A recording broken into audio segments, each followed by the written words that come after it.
Pericles and Athens by A.R. Burns. We are in part 1, Athens and the Rise of Pericles. Chapter 1 is the curse of the Alkmeonidai.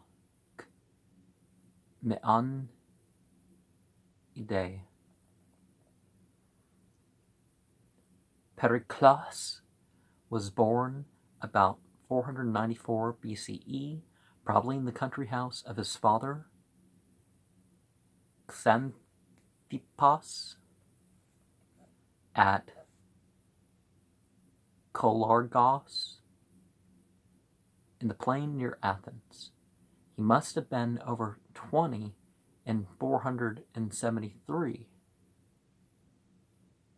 when his name first appears in an extant official document, and he was still in full vigor, probably not over 65, almost up to his death in 429 BCE. But no one has recorded the exact year of his birth. Babies are seldom famous, even in the most distinguished families. Certainly, Pericles' family was distinguished.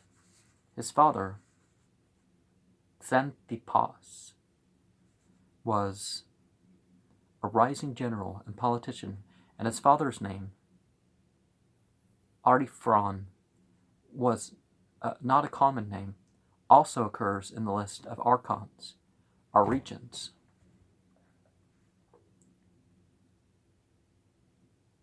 Elected for life, centuries back, in the age when Athens had first reduced the old kingdom into a purely religious office, or the old kingship into a purely religious office. Pericles had also a brother named Artiphron, no doubt an elder brother, since the eldest son usually bore his grandfather's name, and in having to play a second fiddle to his brother, was an entirely mediocre person. One may perhaps feel that touch of a repression in early childhood that is so common in the career of a successful man of action. And sorry about the squeak of my foot against this. So how long do people stay senators and all that? It's like practically a job for life for some of these people. So what is the difference? I think there would be continual consent of the people if there was actually a religious state. But if Xanthippos, his family, was distinguished, that of Pericles' mother was famous throughout the Greek world. She came of the magnificent, brilliant, slightly sinister house of the Alkmeonidai, whose family history consisted no small part of the political history of Athens. They claimed descent from the family of the old king Nestor of the Trojan War, which had migrated to Athens when the wild Dorian conquerors overran the Peloponnese and founded the great military power of Sparta. Their family names, Alkmeon and Megales, both appeared among the early regents, and at the very beginning of Athenian history, as recorded in any detail, perhaps 632, a Megacles, as archon, by now a yearly office, defeated the attempt of a young noble named Chilon to subvert the ruling aristocracy and install himself as a despot of Athens. Thereby hangs a tale. For Megacles also permitted or ordered the massacre of Chilon's followers. When they had left sanctuary on the promise of a fair trial, some of them even on holy ground, and thus originated the family curse, which was still in full operation 200 years later, at least when political opponents found it convenient to rake it up. Megacles had gone into exile, but his son, Alkmeon, was back by 590 BCE, perhaps under the amnesty arranged by the reverted legislator Solon. Now, Pericles apparently is part of a meme, make Athens great again, after the other one.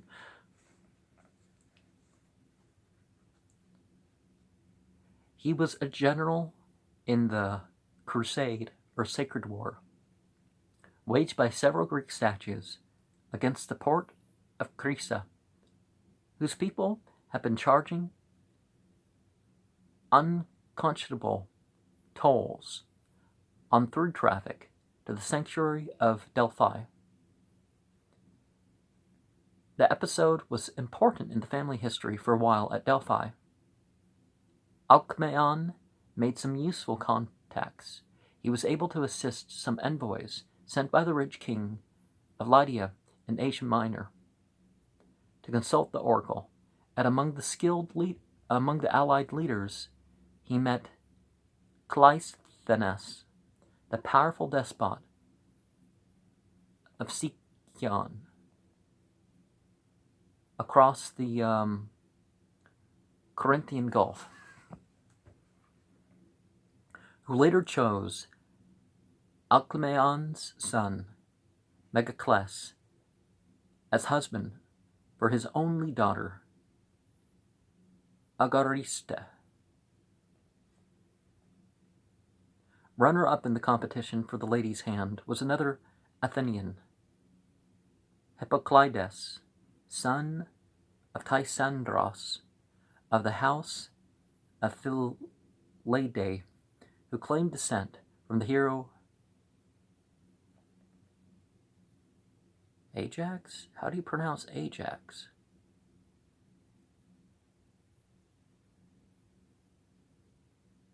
Ayak? I don't know. I'd have to see the characters, because there's no J in any of these languages. Almost the only Athenian family to rival the Alkmeonidai in fame and prowess. He might say Herodotus even have won, had he not drunk too much on the last night of Cleisthenes' house party for candidates, and danced upside down on a table in a manner unbefitting of a gentleman. So Megacles and Agariste were married. Goes on Herodotus, and to them were born Cleisthenes, who founded the Athenian democracy. Well, not really a democracy, but closer, right? And Hippocrates. And to Hippocrates, another Megacles, and another Agariste, who being married to Xanthippus, the son of Ariphron, and being with child, dreamt that she brought forth a lion, and after a few days she brought forth Pericles to Xanthippus. And so this would have been the age of Aries, wouldn't it have been? So, and Aries, the ram or sheep, is cardinal.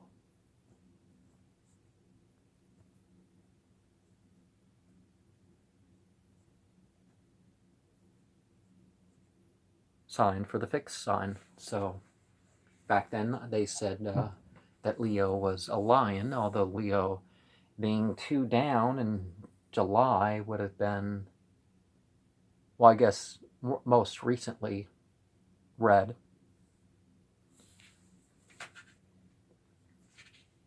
And after a few days she brought forth Pericles to Xanthippus. Okay. So the lion shall lay down with the lamb, 4 months later. But the equinox, Leo as, in the age of Aquarius, more of a September sign is how they would divide Leo if everything's divided into equal 12 parts. The political career of Megacles, the husband of Agarista, was checkered. He emerged as leader of the Coast Party. Ship owners, who had been given political importance under the Constitution of Ceylon, 594, but the center of the stage was stolen by another brilliant nobleman, Pais Stratos,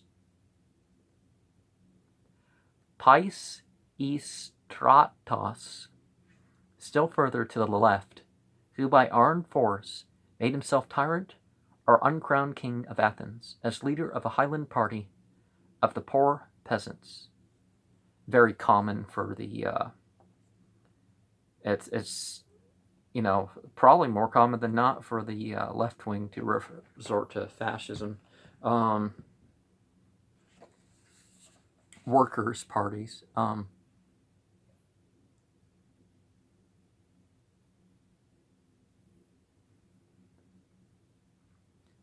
Megacles, for a time, made alliance with Pais Stratos against the conservative nobles, and gave him his daughter in marriage.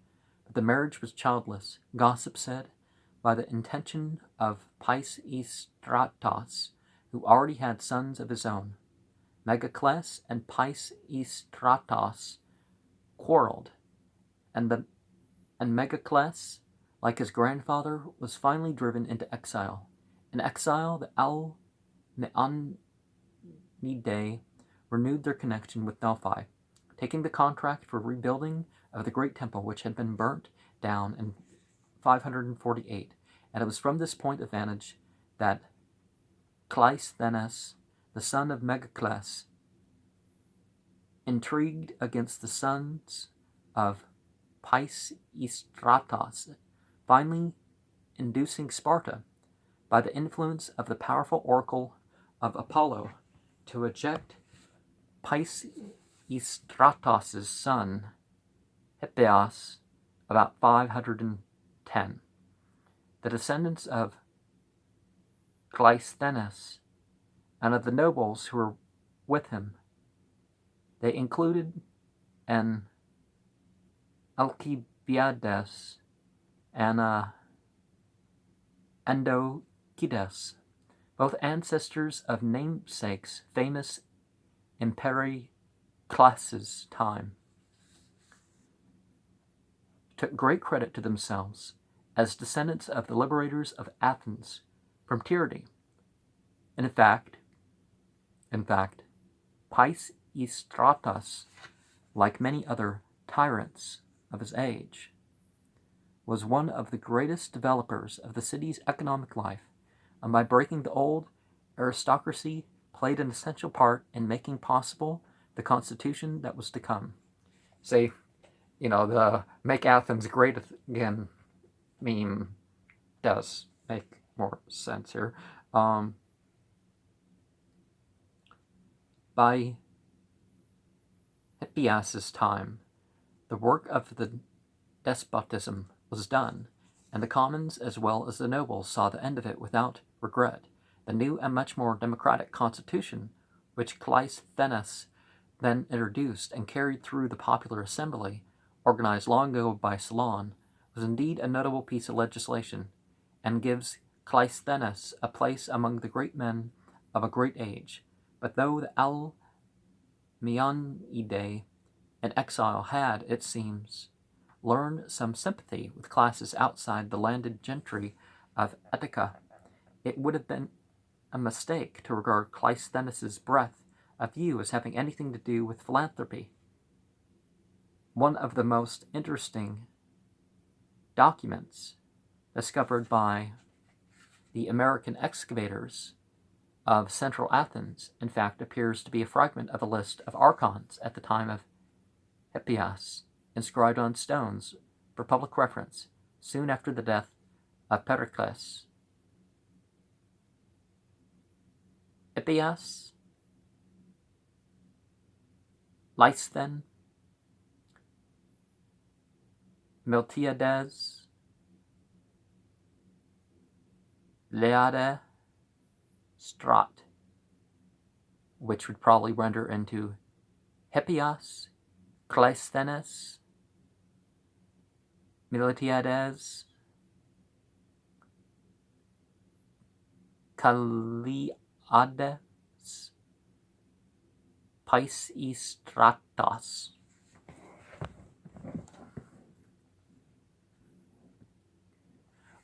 Well, it doesn't have to be philanthropy. A fairness to those that one encounters or one doesn't encounter is a fairer way to think of this stuff.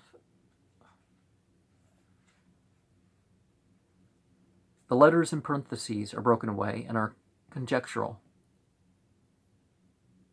Miltiades, who was the head of the Philae and later to be famous as the victor of the Battle of Marathon, was already recorded by an ancient historian as having been Archon in 524 BCE.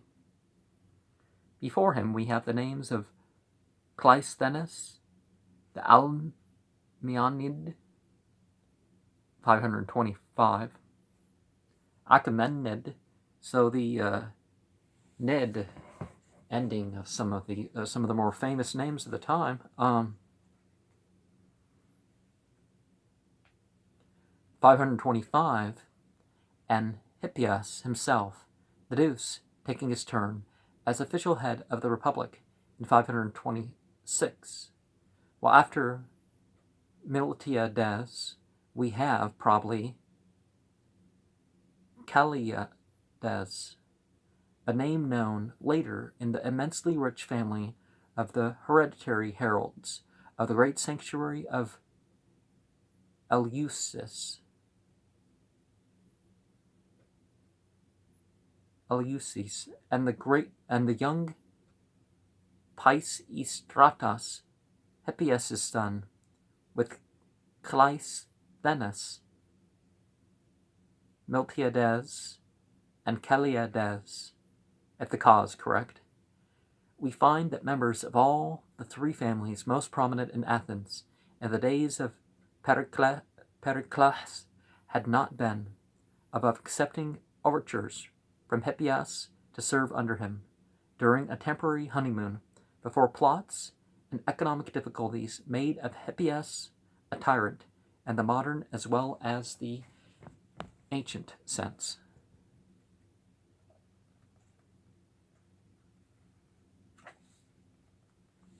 What happened after the expulsion of Hippias was at first simply a recommencement of the old family rivalries between the noble clans until the astute Cleisthenes worsted in the game by a coalition of his rivals under the Isagoras, the son of Tysandros, perhaps a Philaid, in Herodotus' words, enlisted the people in his party.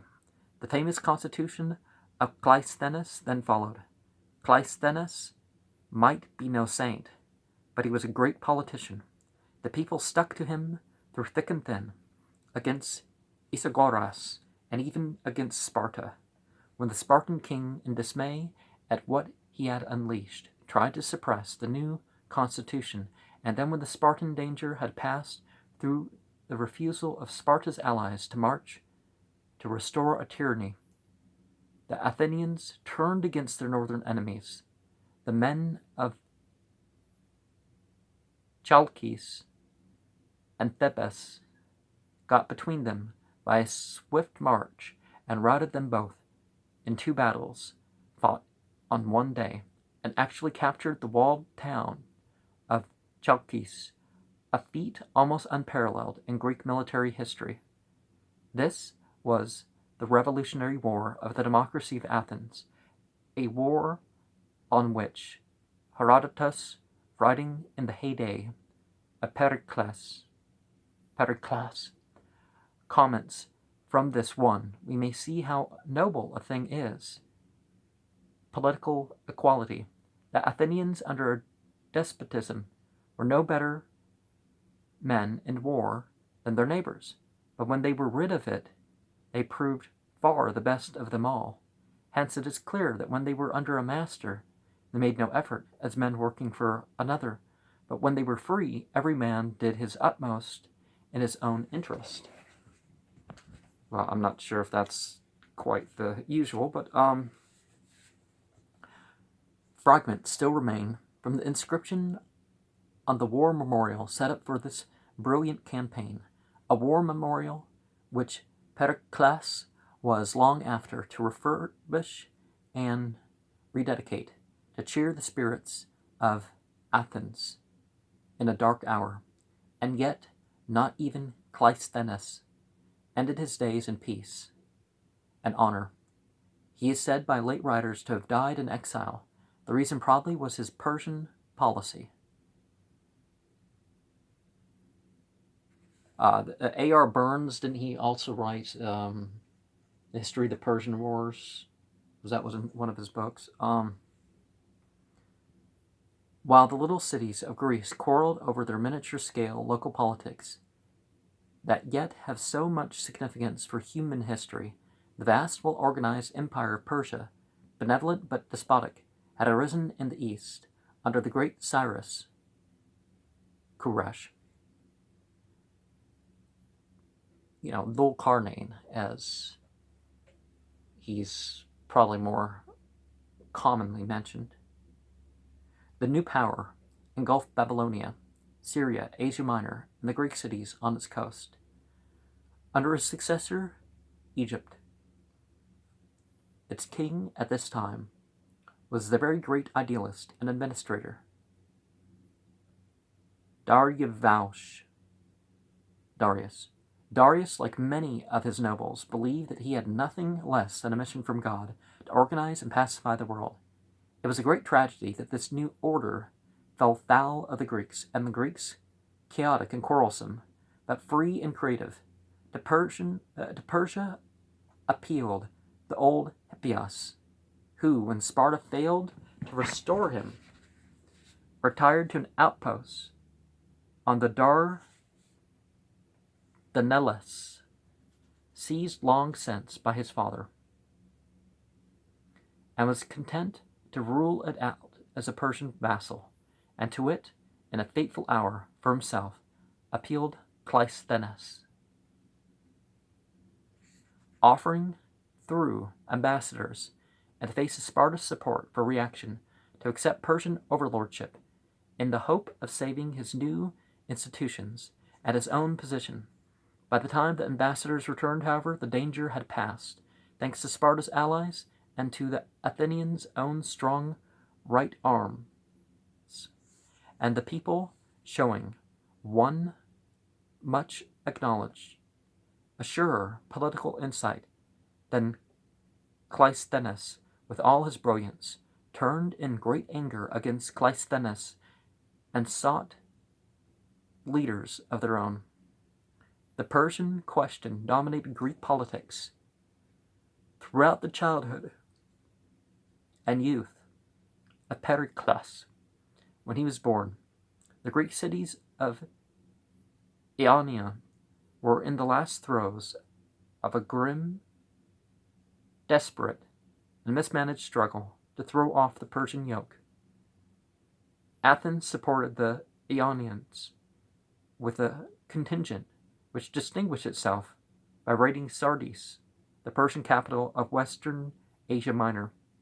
But after sustaining a reversal in its retreat, the force was withdrawn, a clear sign of divided councils at home. There were still supporters of the tyrants at large in Athens, for the democracy took no action against those who had personally done no harm, and doubtless they urged that old Hippias was the man placed to reconcile to Persia, and Athens repentant of its late follies.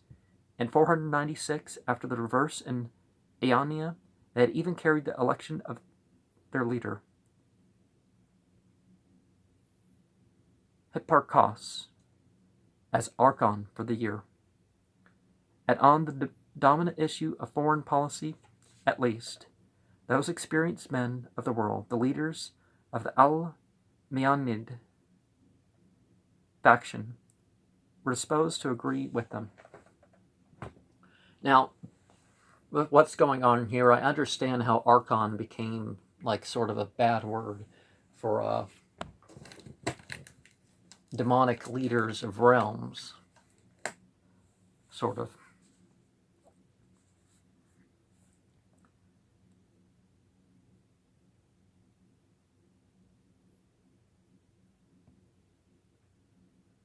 Plain men, on the other hand, whether conservative country squires or peasants, are the city workmen, including many Asia Minor refugees enfranchised by the legislation of Cleisthenes, were for making a fight of it. In 493, the archon elected was a portent, one Themistocles, well-to-do, for the archon had to be a man of property, but the son of an obscure bourgeois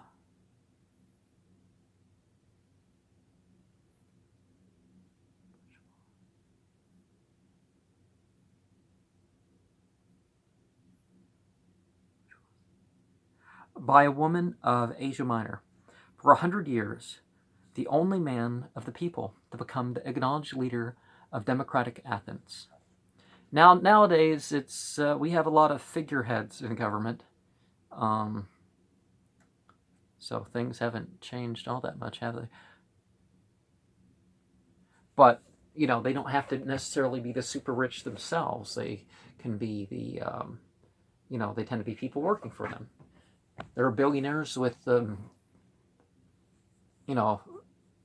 multiple billionaires that during my life, they've always ruled dozens of those people up there in Congress and such.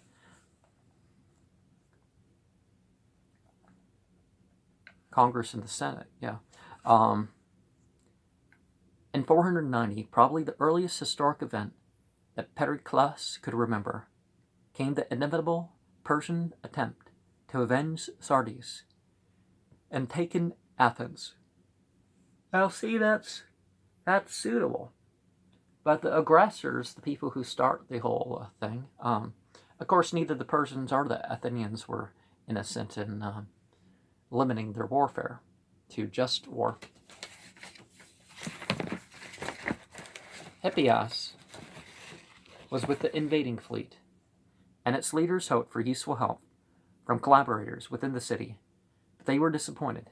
They were faced by an almost united people. Among the generals commanding the regiments of the 10 new tribes, artificial administrative divisions introduced by Cleisthenes, Themistocles served side by side with Aristides the Just, an ex-supporter of Cleisthenes, and Miltiades, the son of Cimon, the Phylliad chief. Miltiades, whose family, under the tyrants, had ruled over a Greco-Thracian kingdom of their own in the Gallipoli Peninsula, was a picturesque, even formidable figure. When he fled to Athens, after the failure of the Ionian revolt, some of his enemies, who included the Alkmeonidai, had tried to get rid of him by prosecuting him as an ex-tyrant. But patriots saw in him, first and foremost, a good military expert, who was also well and truly compromised under Persia. The attack on him failed, and the Miltiades survived to give the commander-in-chief, Callimachus, invaluable advice, directly responsible for the great victory of the Marathon. Now think if we were like these people, and we had done something like decided we are going to hold our political leaders responsible for all their actions. It's not just, oh, well, they have to do it because they're in office. It's like, no, they don't. And same thing with our corporate leaders.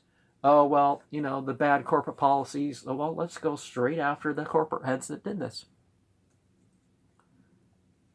Once the danger was past, party strife broke out with renewed vigor. I mean, in a legal way.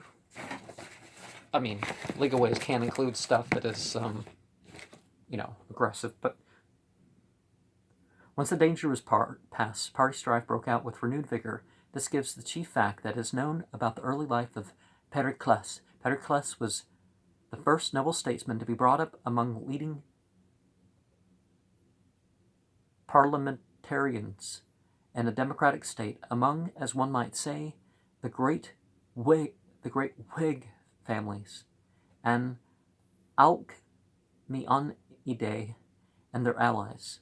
On the morrow of Marathon, there were ugly rumors that the Alkmeonidai had been in league with the enemy.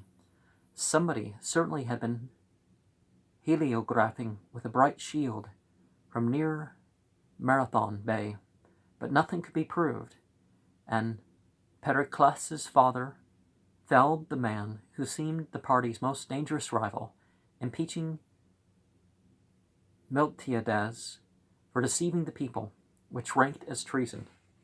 After Miltiades had failed to liberate the Aegean islands that had admitted to Persia, in a campaign marked by unpopular and undemocratic secrecy, Miltiades was convicted, and the only memory of Marathon saved him from the death penalty.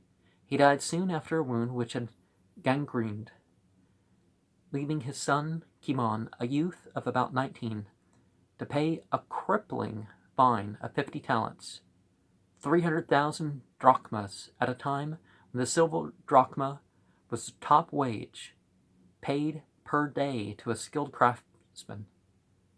Aristides was elected archon for 489, and it seemed that the Alkmeonidai had consoled their position. To Pericles, at the age of 7, in fact, the most interesting place in the world was probably the stables where his uncle Megacles kept the team of chariot horses that he was training for the next great 4-yearly festival and race meeting at Delphi. Now, back when the Catholic Church was selling indulgences, you could rape or kill for, it was quite the steep fine. But when you had thousands of people's resources, maybe even thousands of thousands, this was not, but the stratification of wealth wasn't as steep back then, but it was something that could be done. But such serious offenses